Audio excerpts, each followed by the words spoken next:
How could you bring her here on our honeymoon? This is It's not what you think. I can explain everything. Explain what? You invited your mother to invade our trip? Surprise! We decided to join you for the honeymoon. Isn't this place fabulous? What? I had to come. You can't just shut me out. This is our honeymoon. How could you do this to us? I'm family. I deserve to be here, and you know it. Weddings have a way of revealing things people manage to hide for years. Not just about love or money or expectations, but about power. Who feels entitled to decide? Who struggles to let go? And who quietly believes that marriage doesn't actually change anything at all? After years of planning weddings, I've learned that the ceremony is rarely the end of the story. Sometimes it's just the beginning. The dress gets packed away, the guests go home, the venue goes quiet. And that's when the real boundary tests start. Especially when a mother-in-law sees marriage not as a line being drawn, but as an open door she still believes she owns. I'm Emily Carter. I've been a wedding planner for a long time, long enough to know that honeymoons can be just as dangerous as seating charts. Because for some families, privacy is optional, independence is negotiable, and generosity always comes with expectations. And the first story still makes my stomach tighten when I think about it. Nicole and Brian's wedding took place in Charleston, South Carolina. Old money charm, coastal elegance, and one of those family names that carries weight without ever having to announce itself. Brian's family had deep roots there. Businesses, properties, connections, and his mother, Lori, moved through that world with quiet confidence, not loud, not dramatic, just certain that things would go the way she expected. From the outside, Lori seemed generous. She wasn't paying for everything, but she covered enough that her presence was felt in every conversation. The rehearsal dinner. The guest list suggestions. The way she spoke directly to vendors as if they were already familiar with her preferences. I remember noticing it early on. Nothing overt. Just small moments where Nicole would look at me after Lori spoke. Her expression tight, like she wasn't sure whether she was allowed to disagree. The wedding itself went smoothly. Beautiful. Even Nicole looked exhausted but happy. Brian was attentive, proud, trying to balance the day without tipping too far in any direction. And when it was over, I thought maybe they'd made it through the hardest part. That illusion didn't last long. The honeymoon had been Lori's idea. Or at least, that's how it was presented. Brian's family owned a luxury resort in the Caribbean. Not just invested in it, owned it. And Lori framed the offer as practical, safe, and thoughtful. Why spend money elsewhere when you have access to something like this? Why worry about logistics when everything can be taken care of? After everything the family had done for the wedding, this was her way of making things easier. Nicole hesitated. I remember that clearly. She asked questions about privacy, about timing, about whether anyone else would be there. Lori smiled and waved it off. Of course it would be private. Of course they'd be left alone. It was their honeymoon. Free, in this case, meant something very specific. It meant the rooms were comped, the meals arranged, the staff informed, and every one of those conveniences came with Lori's name attached. A few days after the wedding, Nicole texted me from the airport. Just a quick message, excited, nervous, hopeful. She said she was finally starting to relax. 3 days later, my phone rang. It was Nicole again. Her voice sounded different this time. Lower, careful, like she was trying not to be overheard. She told me Lori had arrived that morning. Not alone. Her husband, Brian's siblings, their spouses, kids, a whole family group, checking into the same resort, greeting staff by name, laughing like this had always been the plan. Lori had explained it cheerfully. Since everyone was already flying down to check on the property, it just made sense to turn it into a family stay. No big deal, they'd barely see each other, and besides, it was a family resort. I remember standing in my kitchen, phone pressed to my ear, thinking there's no way she just did that. Nicole said the staff had started asking them about group dinners, shared excursions, whether they'd be joining the family for sunset drinks that evening. Their honeymoon schedule was quietly being absorbed into something else, something larger, something they hadn't agreed to. And the hardest part was that Lori kept calling it generous. As if privacy was something Nicole and Brian were being unreasonable to expect. Nicole asked me what she should do. I didn't answer right away, because by then I'd seen this pattern before. The moment when a honeymoon stops being about rest and connection and turns into a test of obedience. And I knew this wasn't going to resolve itself gently. Nicole told me Lori had already arranged a welcome lunch, not asked, arranged. A long table near the water, set up as if this were a reunion instead of a honeymoon. Staff moved quickly, comfortably, responding to Lori's directions without hesitation. It was clear this wasn't her first time asserting herself there. Brian tried to stay calm. He kept saying it was just a coincidence, just bad timing, that they could still enjoy their time if they were flexible. But flexibility has a way of turning into surrender when money and family loyalty are involved. That first afternoon, Nicole and Brian skipped the lunch. They stayed in their room, doors closed, curtains drawn, trying to reclaim a sense of privacy. But the resort didn't feel neutral anymore. Every hallway felt watched. Every knock made Nicole flinch. By dinner, Lori called. Her tone was soft, almost hurt. She said the kids were asking where they were, that the family was disappointed, that it felt strange to be in the same place and act like strangers. She reminded Brian that this trip was meant to be easy for them, that everything was taken care of, and that phrase came back again.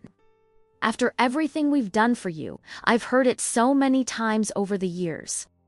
It's never shouted. It doesn't need to be. It lands like a quiet invoice, already overdue.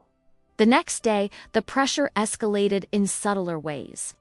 Their spa appointment was accidentally rescheduled to align with a family brunch. A snorkeling excursion they'd booked weeks earlier suddenly had extra guests. Lori laughed it off, saying she must have misunderstood which activities were private. Nicole started questioning herself. She told me she felt dramatic for being upset, guilty for wanting distance, confused about whether this was just how things worked in Brian's family. That's when I knew this was no longer about a vacation. This was about access. About Lori proving that even here, even now, she still had a role, still had visibility, still mattered more than boundaries. Brian finally tried to talk to his mother directly. He chose his words carefully. He thanked her. He acknowledged the generosity, and then he asked for space. Lori didn't argue. She didn't raise her voice. She just went quiet. Later that evening, Nicole noticed small changes. Their room charges, previously waived, began appearing on the bill. Drinks, private dining, experiences that had been described as part of the stay were suddenly itemized. When Nicole asked the front desk, the answer was polite but firm. Those arrangements were authorized under Lori's discretion. Free, it turned out, had conditions. I remember Nicole whispering into the phone, sitting on the edge of the bed, asking me how much it would cost to leave early, not because she wanted luxury somewhere else, but because she needed to breathe without feeling managed. And that was the moment the honeymoon officially stopped being a honeymoon. Because once money becomes a lever, every decision starts to feel like a test. Stay and comply, or leave and pay for your independence. Nicole hadn't realized she'd be asked to choose so soon. Nicole and Brian didn't decide to leave all at once. It happened in fragments, in whispered conversations late at night, in pauses that lasted too long, in the way Nicole stopped unpacking after the third day, leaving half her clothes folded in the suitcase like she was waiting for permission to go. Brian struggled more than he admitted. This was his family's space, their resort, their rules, even when unspoken. And pushing back didn't just feel like setting boundaries. It felt like rejecting something that had always been framed as support. When he finally told Lori they were thinking about cutting the trip short, her reaction wasn't anger. It was disappointment, sharpened into something heavier. She reminded him how rare this opportunity was. How many couples would be grateful? How much work it took to make this day possible? She didn't accuse him directly, but she didn't need to. The implications sat between them, thick and uncomfortable. Nicole listened from across the room, phone on speaker, arms wrapped around herself. I remember her telling me later that she felt like a guest in her own marriage during that conversation. They booked flights quietly, paid out of pocket. No announcements, no dramatic confrontation, just a quiet exit wrapped in politeness. On their last morning, Lori stopped by their room. She hugged Brian longer than necessary, told Nicole she hoped there were no hard feelings, said families sometimes needed time to adjust. It sounded reasonable, almost kind. But the damage had already settled in. When Nicole called me after they landed back home, she didn't cry. She sounded tired, clear, like something had shifted permanently. She said the honeymoon had taught her more than the wedding ever did. That she now understood how generosity could be used to keep doors open that should have been closed. That freedom sometimes comes with a price tag, and paying it up front was better than paying forever. I didn't tell her she was right, she already knew. And as I hung up the phone, I remember thinking how often honeymoons revealed the future faster than any vow ever could. Because Lori wasn't the loudest mother-in-law I've dealt with. She didn't shout or sabotage openly. She simply refused to step out of a space she believed still belonged to her. And unfortunately, she wasn't the only one. What made Lori dangerous was her restraint. The way she hid control behind reason, behind calm explanations, behind generosity that came with invisible strings. But not every mother-in-law needs silence to dominate. Some of them use charm instead. Some of them smile while tightening the grip, and some of them manage to turn intrusion into something that looks, from the outside, like coincidence. The next wedding taught me that control doesn't always arrive loudly. Sometimes it arrives dressed in elegance. Brooke Ellison's wedding was the kind of event that looks effortless from the outside. The kind people describe with one word, usually whispered like a compliment they don't think they deserve to say out loud. Elegant. It took place in Napa Valley, tucked into a vineyard that smelled like warm grapes, expensive perfume, and the kind of money that never has to explain itself. The tables were dressed in soft linens that looked like they'd been ironed by someone who was paid to care. The glassware caught the late afternoon sun in a way that made every toast look like it belonged in a magazine. And the guest list. That guest list was its own living creature. It had weight. It had politics. It had people who didn't come to celebrate love so much as confirm their place in the world. I remember walking the property the day before, checking sightlines and timing, and thinking, this is going to be one of those weddings where everyone is smiling, but nobody is relaxed. Brooke was a good bride. And when I say good, I mean she did everything right in the way women are quietly trained to do. She was organized, considerate, grateful, and painfully aware of how much everything cost. She said thank you so often it sounded like a reflex. Like if she didn't keep saying it, someone might remind her she didn't deserve what she had. Adam loved her. That part was obvious. He was steady, the kind of groom who actually listened when I spoke, who asked questions, who wanted to understand. But there was something in his posture whenever his mother entered the room, a tightening, a subtle shift, like he was becoming a younger version of himself without meaning to. And then there was Elizabeth. Elizabeth Ellison was not loud. She didn't need to be.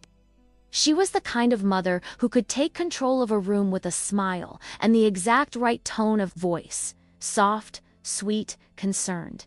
The kind of woman who would compliment your dress and somehow make you feel like you'd chosen it wrong. The first time I met her, she stepped forward with both hands extended as if we were old friends. She looked me up and down in a way that felt warm on the surface, but calculating underneath. Then she said something like, "Oh, we're just so grateful you're keeping everything. You know, tasteful, tasteful." In that world, tasteful is never just a compliment. It's a boundary. It's a warning. It's a way of saying, don't embarrass us. Elizabeth loved the optics of the wedding. The impression, the imagery. I could tell from the questions she asked. Not about Brooke's comfort, not about Adam's feelings, about lighting, about where people would stand for photos, about which direction the aisle faced because of the sun, and whether that would make their faces look tired. Brooke kept her composure, but I saw the little tells. The quick swallow after Elizabeth spoke, the way her fingers pressed into her own palm when she was trying to stay calm. The way she waited half a second before answering, like she was scanning her response for anything that might trigger a reaction. I've planned enough weddings to know the difference between a bride who is stressed because she wants perfection and a bride who is stressed because she's afraid. Brooke was afraid. Not of the marriage. Not of the day. Of the woman standing behind the smile.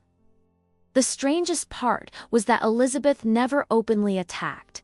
She offered, she suggested, she helped. If Brooke mentioned a floral choice, Elizabeth would tilt her head and say, "That's lovely. Are you sure it's not a little young?" If Brooke talked about a menu item, Elizabeth would laugh softly and say, "Oh honey, I just worry people won't eat that.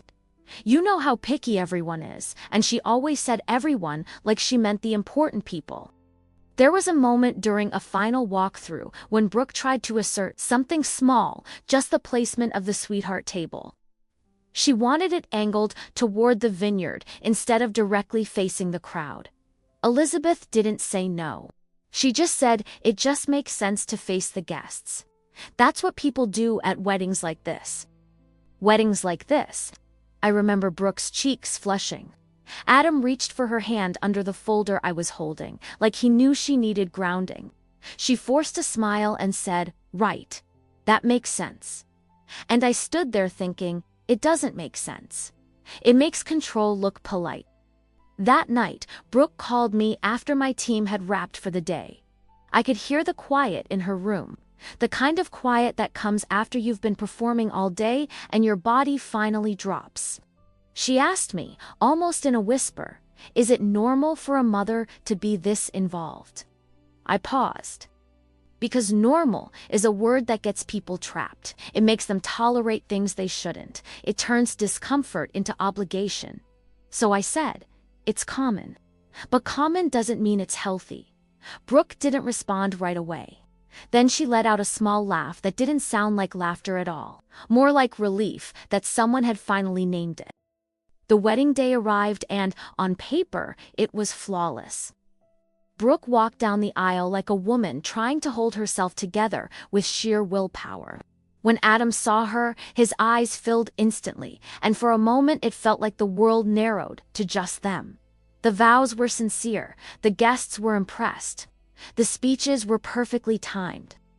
Elizabeth gave a toast that made everyone smile. It was sweet, it was polished. It was just personal enough to feel intimate. And still, my stomach tightened. Because she didn't toast Brooke and Adam as a couple. She toasted Adam as if he were still hers. She talked about him like a prized possession she'd raised with exceptional care. She called him her heart, her pride, her greatest accomplishment. And Brooke was mentioned like an accessory. A lovely addition. A fortunate match. I watched Brooke's face as Elizabeth spoke. Brooke smiled, but her eyes went shiny at the corners. Adam looked down at his hands, jaw clenched, like he wanted to interrupt but couldn't figure out how without ruining the room. That's the thing about mothers like Elizabeth. They don't need to scream. They create situations where the cost of confronting them feels higher than the cost of enduring them. After the reception, I found Brooke in a hallway near the restrooms. Alone for a second, breathing hard like she'd been underwater all night. Her lipstick was still perfect, her hair still pinned, but her eyes were wide. She said, "I just want it to be over so we can finally be alone." And I remember the way she said alone like it was a rare luxury, not a basic human right. Their honeymoon was supposed to be the reset. Lake Como, Italy, one of those postcard places where the air looks expensive and even the water feels curated. Brooke and Adam had been dreaming about it for months, and Brooke told me she wanted something simple: quiet mornings, long dinners, no schedules, no expectations, no performances. No one else. Elizabeth had nodded when they mentioned it. She'd even smiled, all warm and supportive, and said, "Oh, that sounds wonderful. You deserve it." Then, with the same soft voice, she added, "Just don't disappear completely. It's ridiculous to be in the same country and not make time for family." Brooke told me later she assumed it was a joke, a weird joke, but still a joke. Adam brushed it off. He said his mother was dramatic sometimes. He said she wouldn't actually do anything. I've heard that line from grooms more times than I can count. She wouldn't actually do anything. Brooke and Adam left for Italy 2 days after the wedding. Brooke texted me a photo from the plane window sunlight spilling across cloudsand for the first time. She looked light, like the wedding had been a storm and she'd finally stepped out of it. They checked into their hotel on Lake Como, a place that looked like it belonged to another era. High ceilings, soft stone floors, staff who spoke quietly and moved like they were trained not to disturb the air. Brooke said she cried when she saw the view from the balcony. Not because it was beautiful, though it was, because she felt, for the first time in weeks, that her body could unclench. That night, she and Adam ate dinner outside, just the two of them. Brooke wore a simple dress, nothing bridal, nothing performative. She told me it was the first time she'd eaten a full meal in days. And then, the next morning, Brooke received a message from the concierge. It was polite, professional, brief, but it contained one line that made her hands go cold. Because it mentioned another arrival. And Brooke stared at her phone, reading it again and again, like if she read it enough times, the words would change into something harmless. They didn't, and she didn't know yet whether she should tell Adam immediately, or whether telling him would ruin what little peace they'd managed to claim. But peace, with a mother like Elizabeth, never lasts long. Brooke didn't tell Adam right away. She sat on the edge of the bed with her phone in her hand, staring at the message from the concierge like it was written in a language she didn't quite understand yet. Another arrival, same last name, same hotel, same dates. She walked out onto the balcony and closed the door behind her, letting the sound of the lake fill the space where her thoughts were starting to spiral. Boats drifted slowly across the water below, white and graceful, like nothing in the world was urgent, like nothing was wrong. That contrast made her chest tighten. When she finally told Adam, she tried to make it sound small, casual, almost funny. She said it like she was talking about running into an acquaintance at the grocery store. He frowned, asked her to repeat it, then ran a hand through his hair and said, "She wouldn't do that on purpose." That sentence again. The one that always arrives right before reality proves otherwise. Elizabeth arrived that afternoon. Not quietly. The lobby shifted the moment she walked in. Not because she was loud, but because she expected to be noticed. She greeted the front desk staff by name, complimented the decor, commented on the view as if she were evaluating something she might purchase later, and then she saw them. "Oh my goodness," she said, her voice lifting just enough to sound delighted. "What are the odds?" Brooke felt her stomach drop. That specific sensation I've seen so many times before. The one that tells you this moment will be remembered long after the scenery fades. Elizabeth embraced Adam warmly, kissed his cheek, held his face between her hands like he was still a teenager coming home from college. Then she turned to Brooke and wrapped her in a hug that was gentle, careful, and just a second too long. "I hope this isn't awkward," she said softly, "but really, it just makes sense." That phrase again, so reasonable, so tidy. Like logic itself was on her side. She explained it easily. She and her new boyfriend had been planning a European trip anyway. Lake Como happened to be on the list. When she heard where Brooke and Adam were staying, she thought it would be silly not to stay at the same hotel. Not to say hello, not to have a meal or two together. "I wouldn't dream of intruding," she added, her hand resting lightly on Brooke's arm. You're newlyweds. I remember how important that time is. Brooke smiled. Because what else do you do when someone says all the right words but your body is already screaming that something is wrong? That first evening, Elizabeth suggested drinks. Just one. To celebrate. Brooke hesitated, but Adam nodded, trying to be polite, trying to keep things smooth. They sat on the terrace as the sun dipped low over the lake, turning everything gold. Elizabeth ordered for the table without asking. She talked about Italy, about art, about how much travel had meant to her after her own divorce. She laughed easily. She touched Adam's shoulder when she spoke to him. She never raised her voice, never demanded anything, but she kept referring to future moments as if they were already decided. Tomorrow, we should do lunch in Bellagio. We'll take a boat out one afternoon. It'll be so nice to have family time before you head back. Brooke noticed she didn't ask if those plans worked. She stated them gently, like assumptions that would only be challenged by someone rude enough to interrupt. That night, Brooke lay awake listening to Adam breathe beside her. She stared at the ceiling, replaying the conversation in her head, wondering at what point she was supposed to say no. And how, the next morning, Elizabeth sent a message before breakfast. A cheerful note about meeting in the lobby. She'd arranged a car. It would be easier that way. Brooke felt the familiar pressure building behind her eyes. She told Adam she wanted to spend the morning alone. Just the two of them.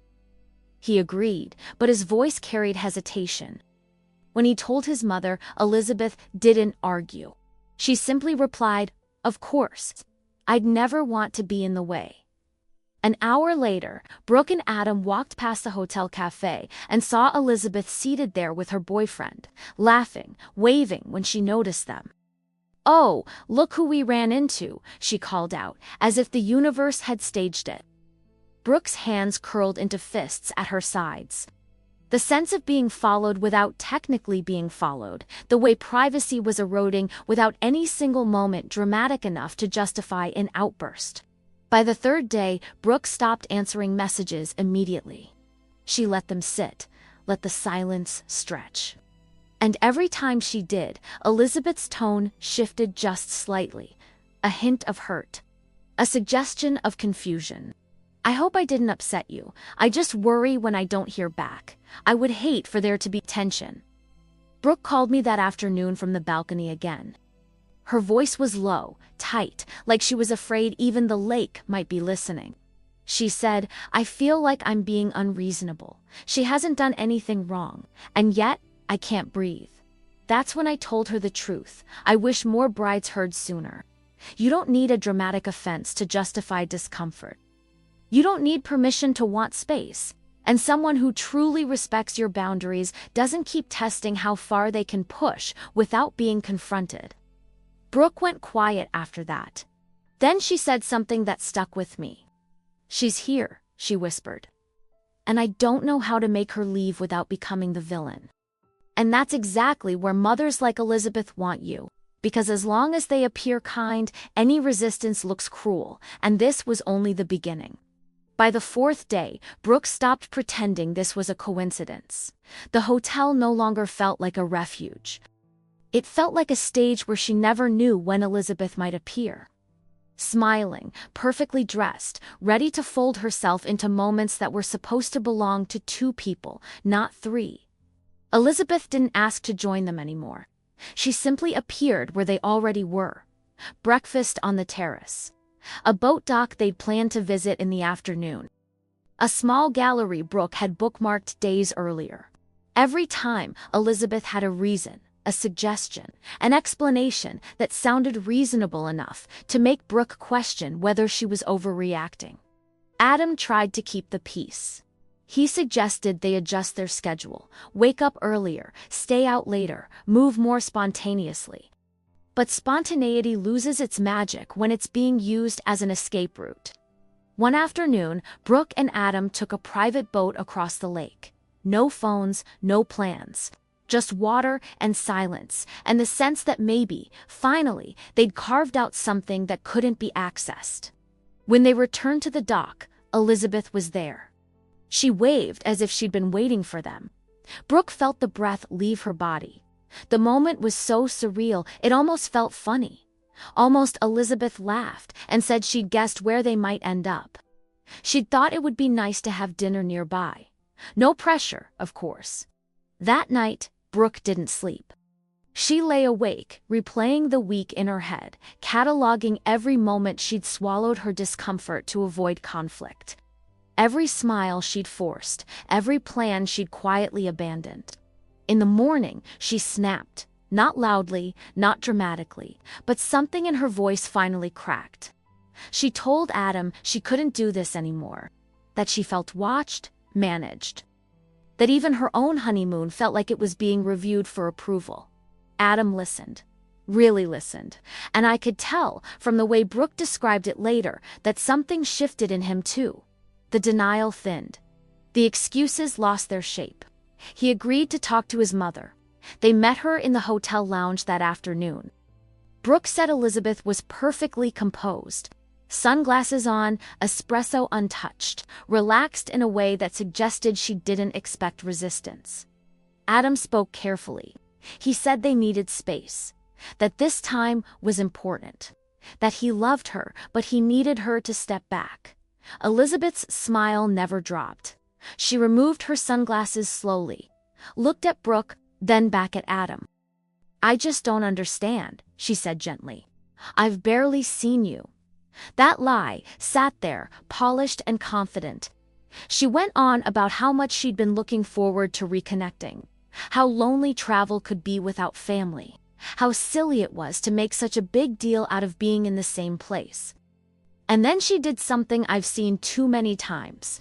She reframed herself as the victim. She said she felt pushed away, that she was being treated like an inconvenience, that she worried Brooke didn't like her. Brooke felt the familiar rush of guilt flood her chest. The reflex to apologize, to smooth things over, to take responsibility for emotions she didn't create. But Adam interrupted. He said, "Mom, this is our honeymoon." The word landed differently this time. Heavy, unavoidable. Elizabeth tilted her head. Her voice stayed sweet, but something colder slipped through. "I raised you better than this," she said. "Family doesn't get pushed aside."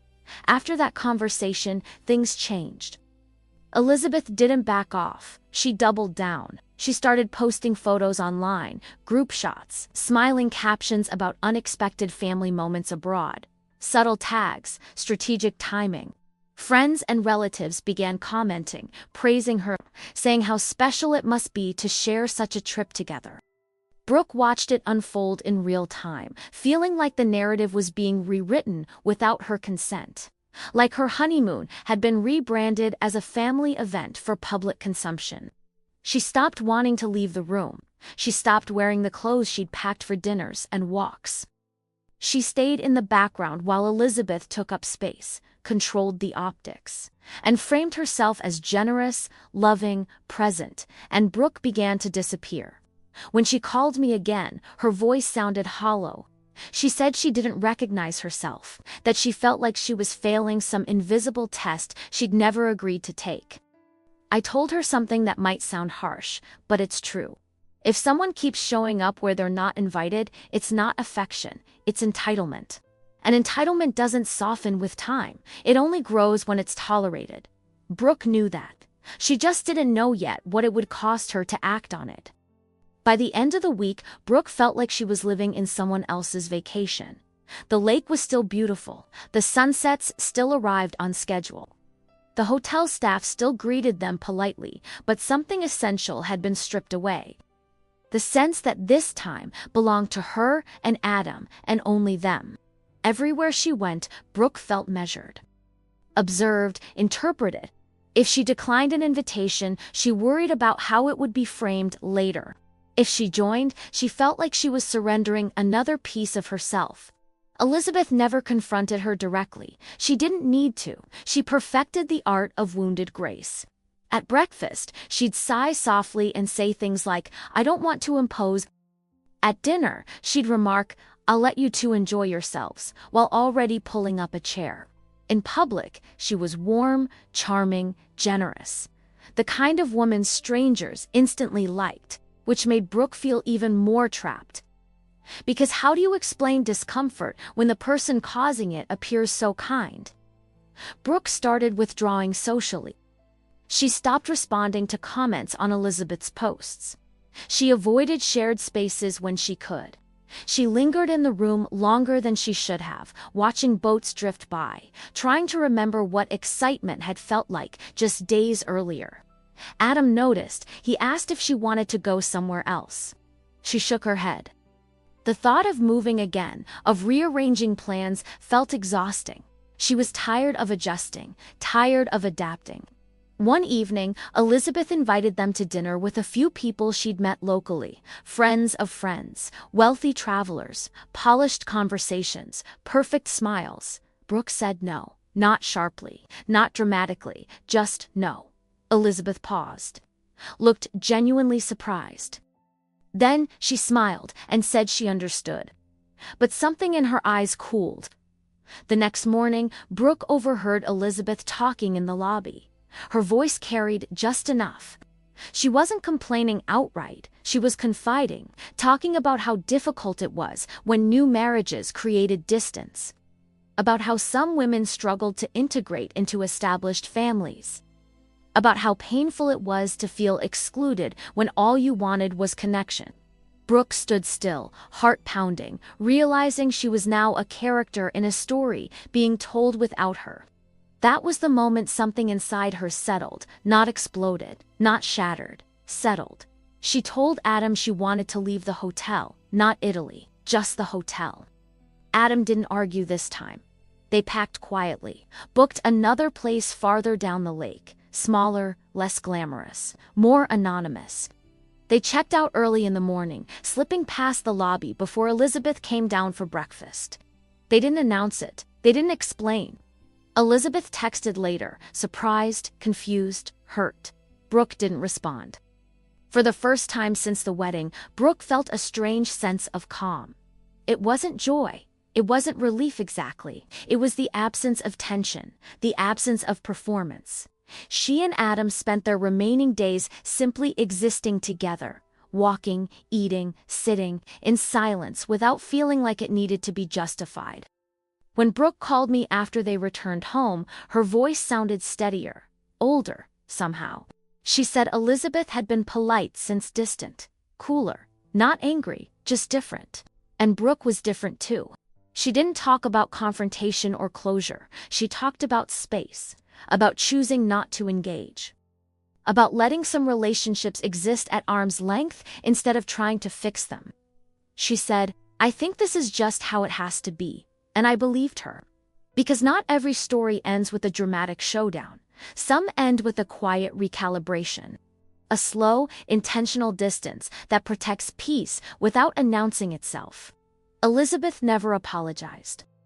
But Brooke never gave her the same access again.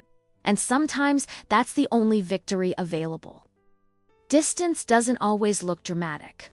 Sometimes it's quiet, polite, permanent. But not every mother-in-law accepts distance without a fight. Some don't withdraw when boundaries are drawn. They escalate. They get louder. They demand visibility, loyalty, and obedience, not quietly, but publicly. And when that happens, the honeymoon doesn't just become uncomfortable, it becomes a battlefield. That's exactly what happened next.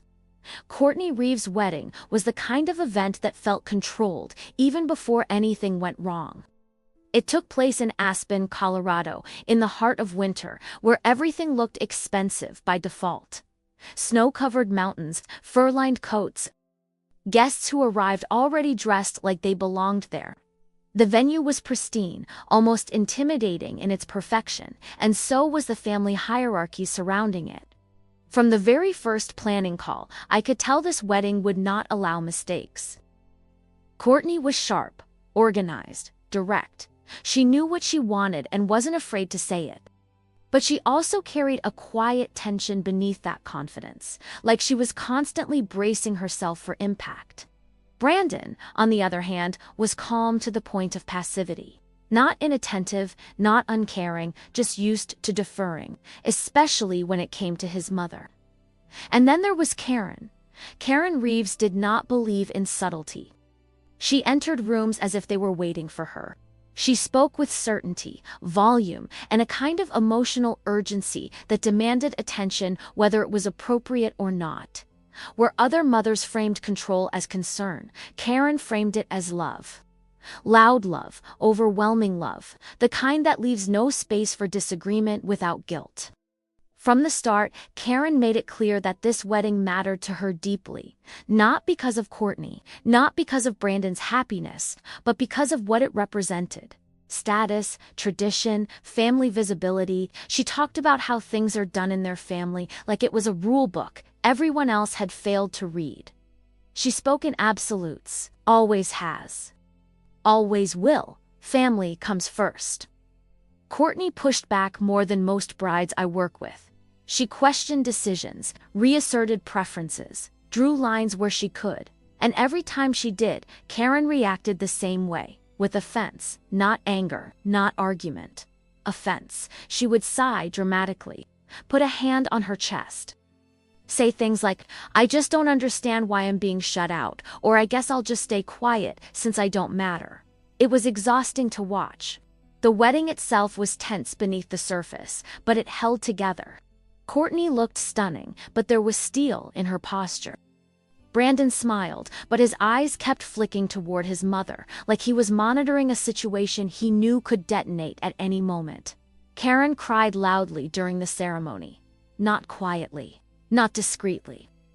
She sobbed in a way that pulled focus, drawing sympathetic glances from nearby guests. During the reception, she gave a speech that lasted too long and centered almost entirely on her role as a mother.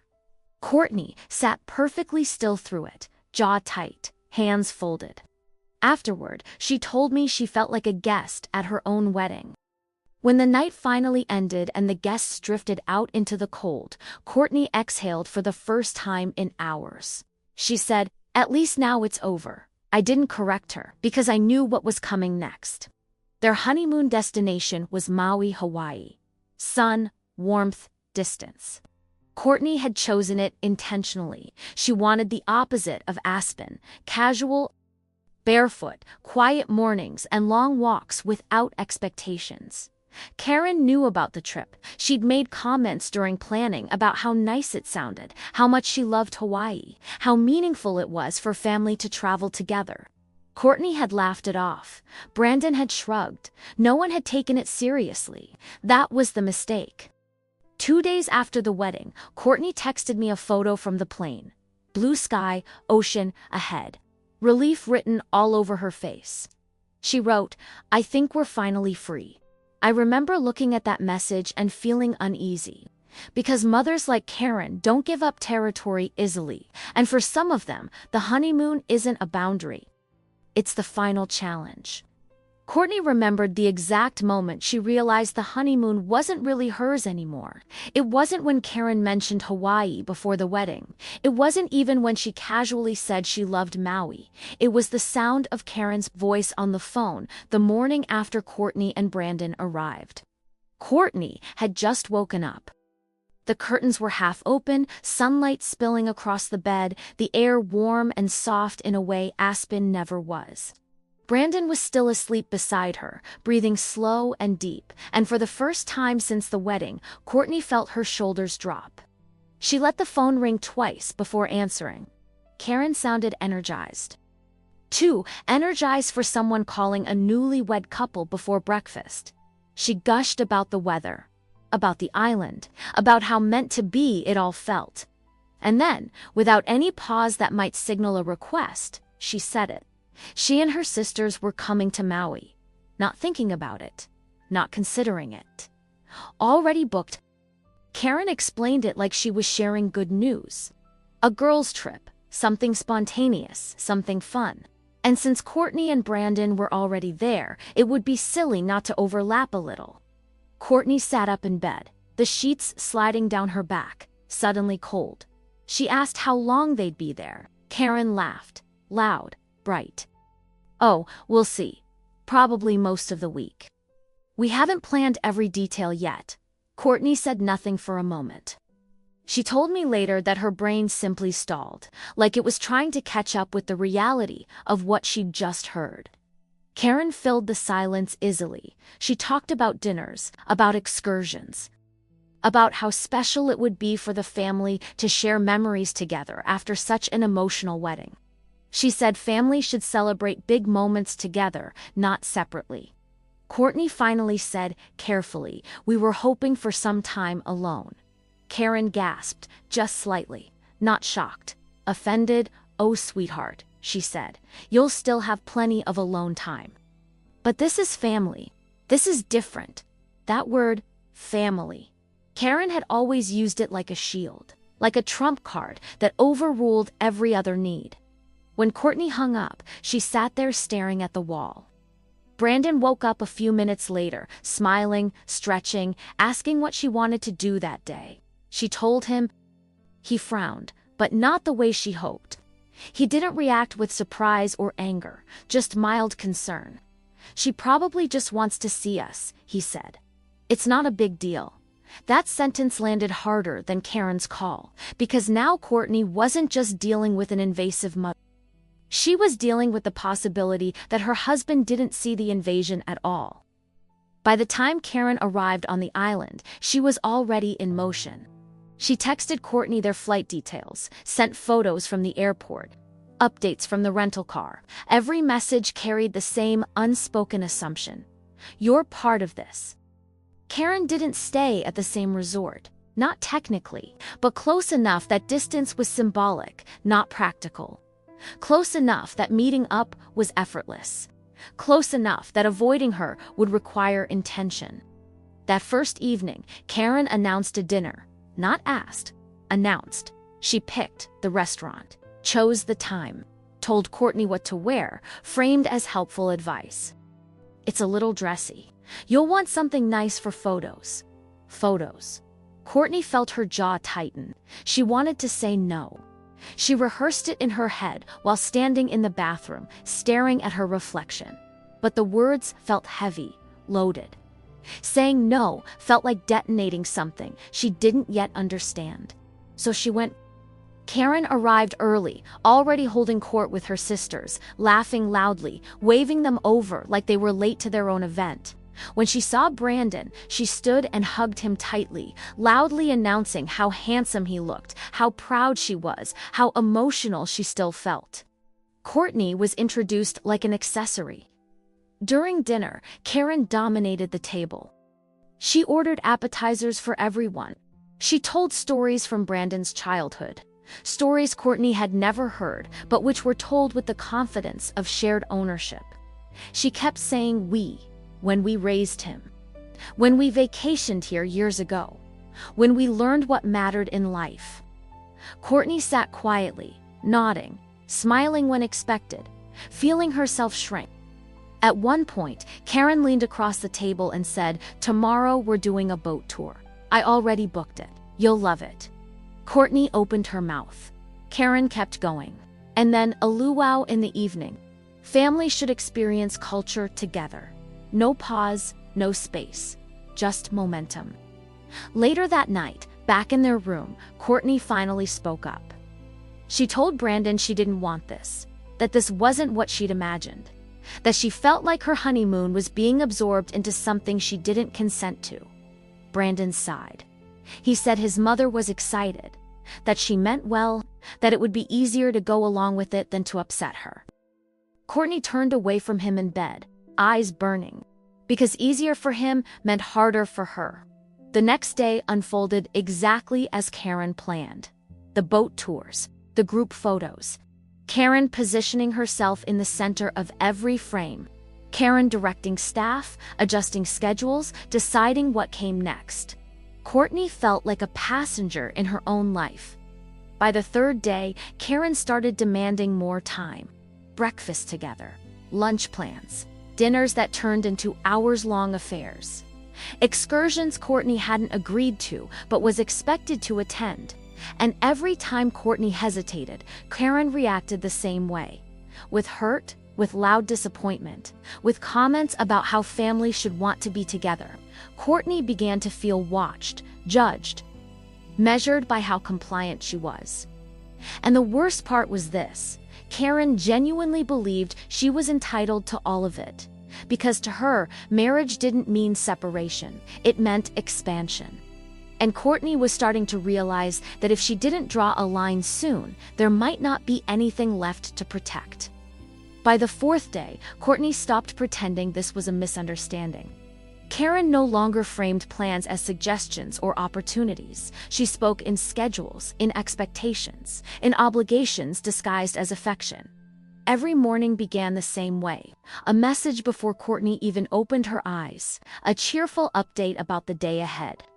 Breakfast plans, excursions, dinner reservations, already made. Courtney started to feel like her phone was a leash. She tried delaying responses, letting messages sit unanswered for an hour. Sometimes two. Karen noticed immediately. Her tone shifted just enough to make it obvious. "Everything okay? Just checking in? I worry when I don't hear back."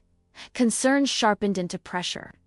That afternoon, Karen announced a group excursion.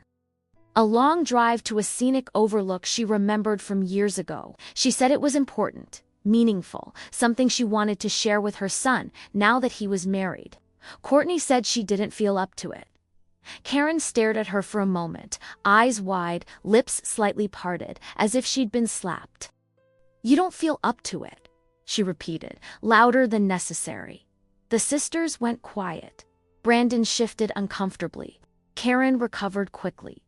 Too quickly. She laughed and waved it off, saying of course Courtney was tired. Weddings were exhausting. Honeymoons could be overwhelming. She said it loudly, kindly, in a way that made Courtney feel fragile instead of firm. They went anyway. On the drive, Karen sat in the front seat next to Brandon, talking nonstop. Courtney watched the road blur past, hands clenched in her lap, wondering how she'd become background noise in her own marriage so quickly. At the overlook, Karen insisted on photos, group shots, posed shots, Karen adjusting everyone's positions. Karen deciding where Courtney should stand. When Courtney stepped away for a moment, Karen called out, "Don't wander off. We're doing family photos." Family. Again, that night, Karen hosted dinner at her rental. She'd cooked, she said, for everyone. She made a point of telling Courtney how much work it had been, how tired she was, how she'd done it anyway, because that's what mothers do. Courtney ate quietly, appetite gone.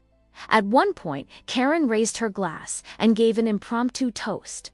She talked about unity, about how marriage didn't erase family bonds, about how important it was for wives to understand the family they married into. Courtney felt her face burn. She glanced around the table. No one met her eyes. Brandon stayed silent. Later that night, Courtney finally lost her temper. Not screaming, not dramatic, just honest. She told Brandon she felt erased, that she felt like an outsider in her own honeymoon, that she was tired of being expected to accommodate everyone else's emotions while hers went unnoticed. Brandon listened, but he was defensive. He said his mother was sensitive, that she'd take rejection personally, that it wasn't worth creating conflict over a vacation. Courtney asked him when it would be worth it. He didn't have an answer. The next morning, Karen crossed the line completely. She showed up unannounced at their resort. Courtney froze when she saw her walking across the lobby, waving enthusiastically like this was the most natural thing in the world. Karen explained she'd been nearby and thought she'd surprise them. She said she wanted to see where they were staying, to get a feel for their space. Courtney felt exposed, like something sacred had been breached. Karen walked through the lobby commenting on everything: the decor, the view, the staff. She asked questions about their room, about their schedule, about what they'd planned for the rest of the week. She wasn't visiting, she was inspecting. Courtney finally spoke up. Her voice shook, but she didn't stop. She said this was too much, that she needed space, that this was supposed to be their time. The lobby went quiet around them. Karen stared at her, stunned, and then her face crumpled. She started to cry, not quietly, not privately. She said she was being pushed out, that she felt unwelcome, that she'd done nothing but love them. She asked Brandon how he could allow this. Guests stared. Staff pretended not to listen. Courtney felt heat rush to her face. Her heart pounded so hard she could hear it in her ears. And then Karen said it. "I guess I don't matter anymore." That sentence landed like a bomb. Because now Courtney wasn't just setting a boundary. She was the villain in Karen's story. And Karen made sure everyone saw it. That was the moment Courtney realized this wasn't about misunderstanding or excitement or cultural closeness. This was about control. And Karen was willing to make it as public, emotional, and uncomfortable as necessary to maintain it. Courtney stood there shaking, realizing she had reached a point of no return. Because if she backed down now, she would disappear completely. The fallout from that moment didn't hit Courtney right away. It simmered. The rest of the day passed in a haze. Courtney and Brandon went back to their room, but the silence between them was louder than any argument they could have had. Every word felt weighted with unspoken guilt. Karen's emotional outburst still hung in the air, the echoes of her sobs reverberating in Courtney's mind. They didn't speak about it at first. Courtney lay in bed, staring out the window at the soft twilight, trying to let the silence wash over her. But it didn't help. She knew this wasn't just about one moment. This was a pattern that had been growing for years. Brandon had stayed quiet after the incident. He didn't know how to navigate the tension without upsetting anyone. Courtney could feel his discomfort radiating from him. He didn't want to side with his mother, but he didn't want to alienate her either. That night, Courtney reached out to her friends back home. She needed someone to hear her. She needed validation that what she was feeling wasn't an overreaction. She told them what happened, carefully leaving out some of the most painful parts, the parts where she questioned her own place in the marriage. The parts where she felt invisible. Her friends responded with sympathy, but it wasn't enough. She realized that she needed more than just support. She needed to reclaim her autonomy. But the hardest part was facing Brandon. When he finally spoke to her, the words came out carefully, like he was treading water, unsure of which way to go. "I don't want to choose sides, Court. But I can't stand seeing you like this." I didn't know she was pushing so hard. I didn't see it. It was the first acknowledgement of what she had been feeling. The first time he admitted that he hadn't noticed how much Karen's behavior was affecting her, but it wasn't enough. Courtney tried to hold back the tears, but they came anyway. She wasn't crying for Karen. She wasn't even crying for herself. She was crying because she was finally seeing the truth. The weight of all the years of brushing things off, of keeping the peace, of being the one who absorbed the tension, was now too much to ignore. "I feel like I'm losing myself," she said, her voice trembling. "I feel like I'm just a shadow in my own life. I'm either the daughter-in-law who's supposed to take whatever comes, or the wife who has to constantly protect you from your mom.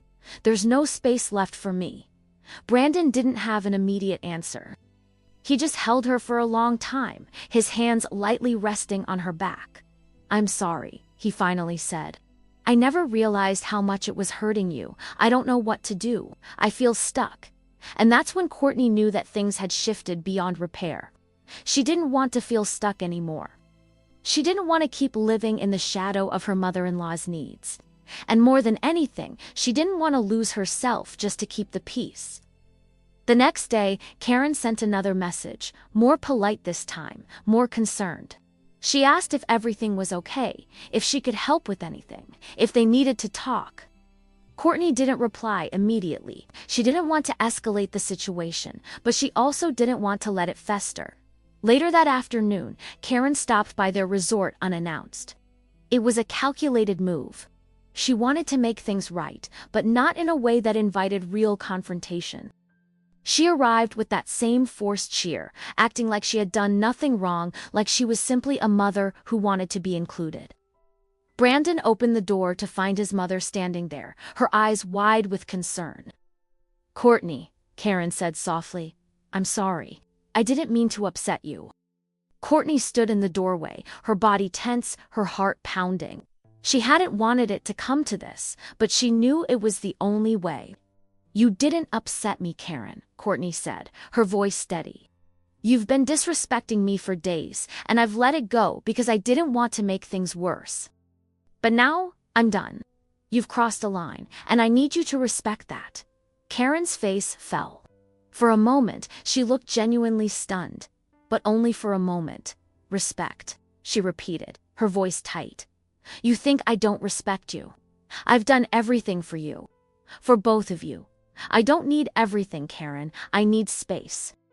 I need to feel like I'm allowed to exist in this marriage without you constantly intruding." Brandon stepped into the room, his expression unreadable. He didn't say anything, but his presence in the doorway made it clear that the conversation was no longer just between them. Karen's eyes flicked from Courtney to Brandon, and then back again. Her lips pressed into a thin line. "I just wanted to be close to my son," she said, barely above a whisper. "I thought you'd understand." Courtney shook her head. The damage had already been done. She couldn't go back to pretending that everything was fine, not after everything that had happened. "I'm sorry, Karen, but you need to leave," Courtney said.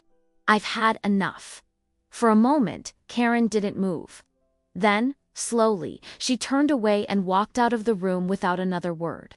Courtney collapsed onto the bed, tears streaming down her face, not because she felt bad, but because she finally felt like she was standing up for herself. Brandon stood in the doorway for a while, his hands in his pockets. He didn't know what to say. "I don't want to lose you, Court," he said quietly. "You're not going to lose me," she replied, her voice cracking. "But I can't lose myself either." Karen didn't call that night. Courtney noticed it immediately. The absence of messages felt almost louder than the constant buzzing she'd grown used to. For the first time since arriving in Maui, the silence wasn't heavy. It was cautious, like the calm after a storm that isn't sure if it's truly over. Brandon didn't sleep much. Courtney could feel him shifting beside her, restless, processing something he'd spent years avoiding. When morning came, he got up early and walked out onto the balcony alone. Courtney stayed in bed, staring at the ceiling, replaying everything that had led to that moment. The wedding, the honeymoon. The slow realization that love, when paired with entitlement, can turn suffocating fast. When Brandon came back inside, his face looked different, tired, but clearer. He sat at the edge of the bed and didn't soften his voice the way he usually did when talking about his mother. "She texted me," he said. Courtney waited. "She says you embarrassed her. That you turned everyone against her. That she doesn't recognize me anymore." Courtney felt her chest tighten, but she didn't interrupt. She asked if I was really going to let this be how our marriage starts. There it was. The final manipulation. Framing boundaries as betrayal. Love as loyalty. Independence as abandonment. Brandon rubbed his hands together slowly, like he was grounding himself. And for the first time, he said, "I didn't rush to fix it." Courtney sat up. "I told her this isn't about sides," he continued. "It's about respect.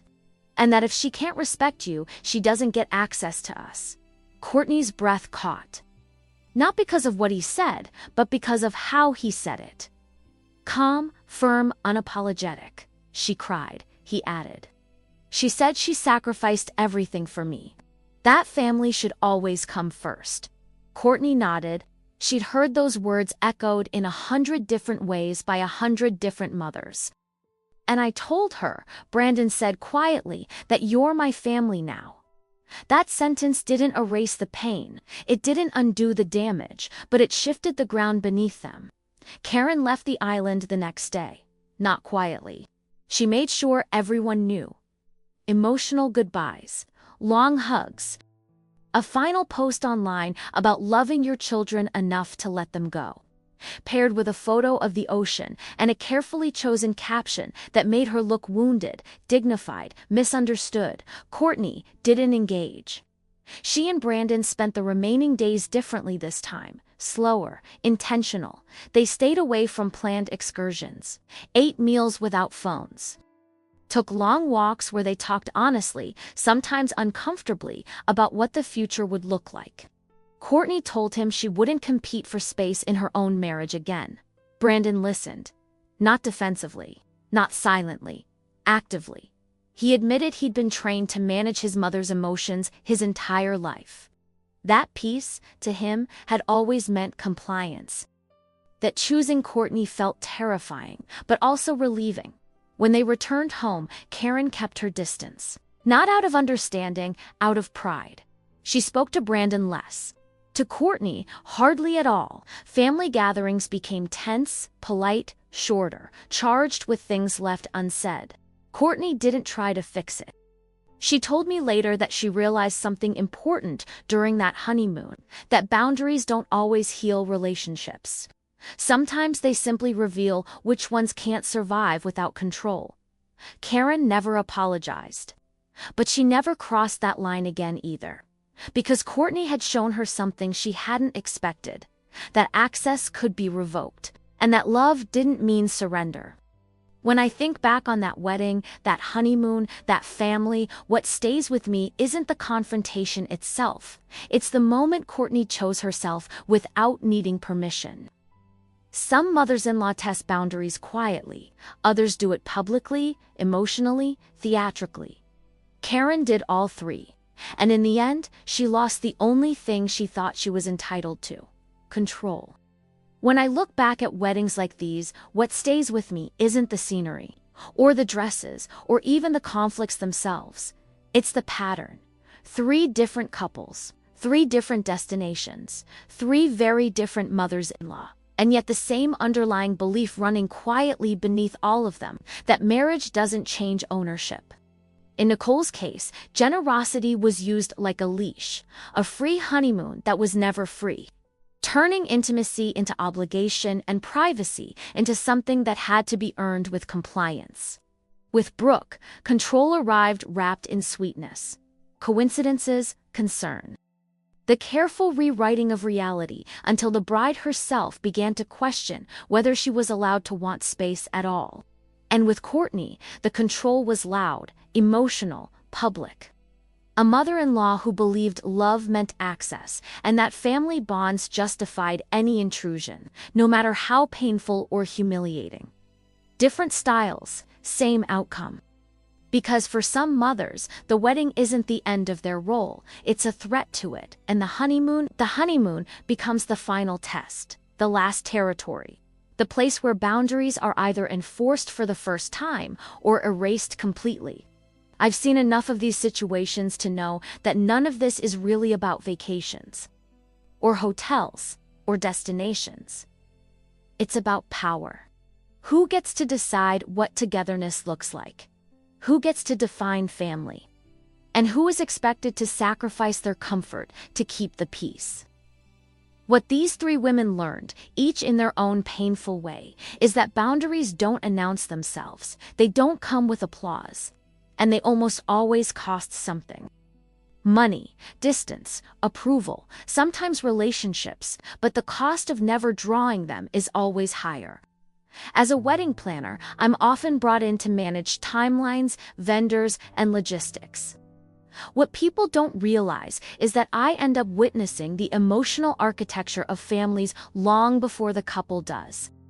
And when a mother-in-law refuses to step back after the wedding, when she shows up uninvited, unrestrained, and unquestioned, that's not love. That's fear of losing control. If you've ever watched a honeymoon turn into a family obligation, if you've ever seen generosity used as leverage or affection used as a way to erase boundaries, you're not alone. These stories happen far more often than people like to admit. And if stories like these resonate with you, if you want to keep hearing what really happens behind the scenes of perfect weddings and carefully curated families, then stay here, subscribe, and tell me. At what point would you have packed your bags and walked away?